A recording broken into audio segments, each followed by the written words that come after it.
think that accurately sums it up. What up, YouTube?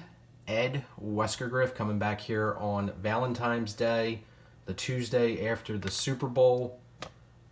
Being an Eagles fan, you know I'm going to be talking about the Super Bowl, just giving some of my quick thoughts to more of a therapy session just to get it out of the system. But I'll say that it was an absolute embarrassment that we could not muster up one defensive stop in the second half of that game. The Kansas City Chiefs scored on every single possession in the second half. And you're not a championship caliber team if you can't muster up one defensive stop in 2 quarters. And really just abysmal that the coaching staff, particularly Jonathan Gannon, didn't even try to make any defensive adjustments in that game or just try something different to just try to slow down Kansas City. Just field position just became completely irrelevant. I would have liked to have seen the offense just completely sell out and try to play keep away midway through, because I think if you look at the totality of the game, it became very apparent after the second drive that the Eagles defense wasn't going to stop nobody in field position. Just it was completely irrelevant. The Chiefs could have been on the 5-yard line, their own 5-yard line. They could have been at midfield. They could have been at their own 30. It didn't matter. They were going to score. They were just going to march down the field. So the only thing that the Eagles could do is keep that pace, keep scoring, keep going forward, try to grind out the clock, try to keep scoring. And Jalen Hurts, for the most part, really did that. Really an insane performance from Jalen Hurts outside of the one fumble. He really played insanely well. I don't think the losing player ever gets the MVP in a Super Bowl, but I guess if anyone could have made the case, it could have been him, because he just tried everything humanly possible to win that game for the Eagles. Just matching the scoring, just running for first downs, putting everything out there on the field, and hats off to him. Greatly impressed me. I mean, we saw that all season watching the Eagles, being an Eagles fan, but I think now more people on a national stage and international, since the Super Bowl is televised all over the world, got an opportunity to see that. But overall, just a really heartbreaking loss for the Eagles. I would say this is probably the second worst loss in my lifetime as an Eagles fan. Number one will always be the NFC Championship game against the Bucs to close out Veterans Stadium, especially when that team had the expectations that they did, and to lose to the Bucs, who went on to win the Super Bowl that year. But the Eagles were huge favorites, closing out Veterans Stadium, the final game at the Vet, and that was the Andy Reid-led team that, you know, for 14 years just disappointed and gave the heartbreak. And yet again, on the opposite side of the field here in 2023, Andy Reid on the other side of things, again, dishing out heartbreak and disappointment for Eagles fans. So, same old story there. But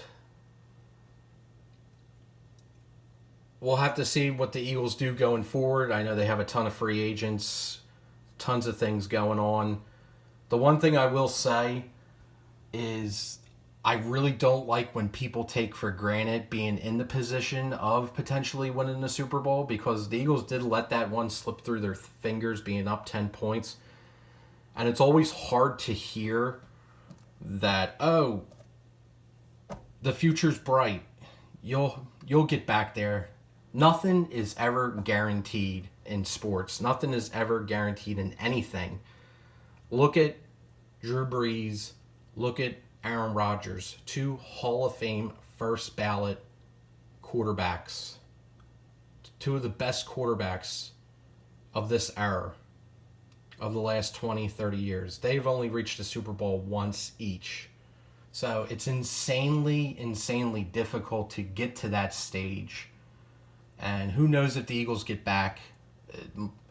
Who knows if they get back next year, 3 years from now, 5 years from now, 6 years from now. Who knows? But they had an opportunity. They didn't get it done.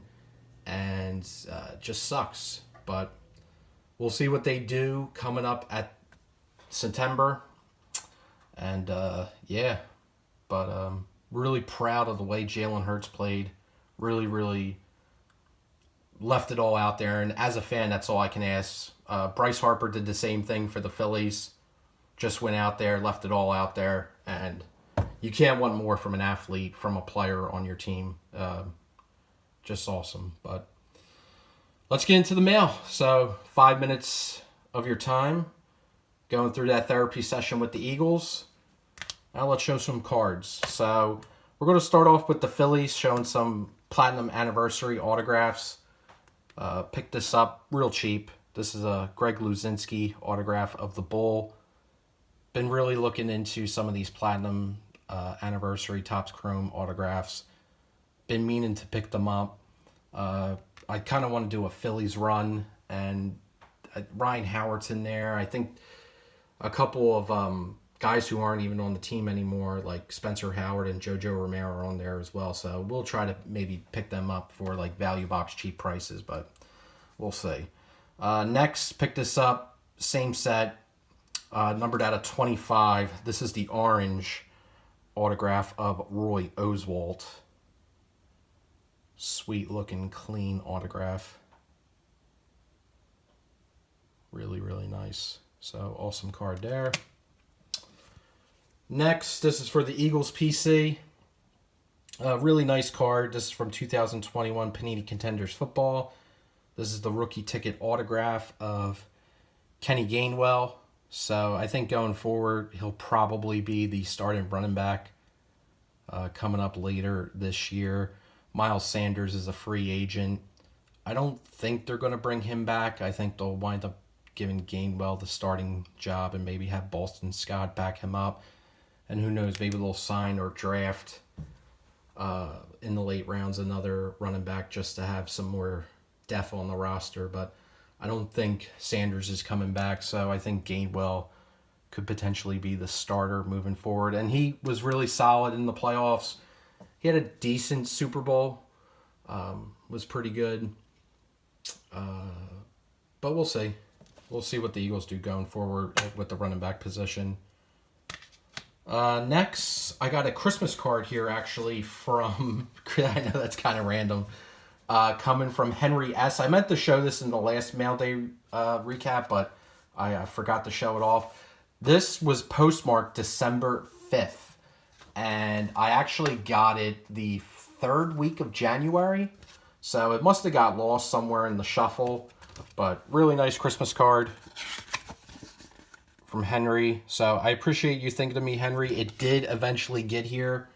So it did make its way all the way across the United States, all the way from Oregon.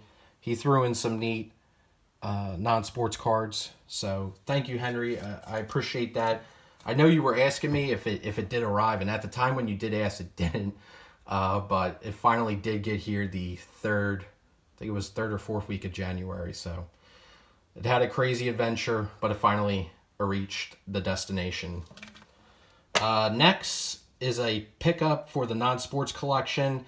Finally, since, 5 years, finally added this card into the collection. This is an autograph for the Season 7 set. This is Nell Tiger Free, who played Marcella Baratheon.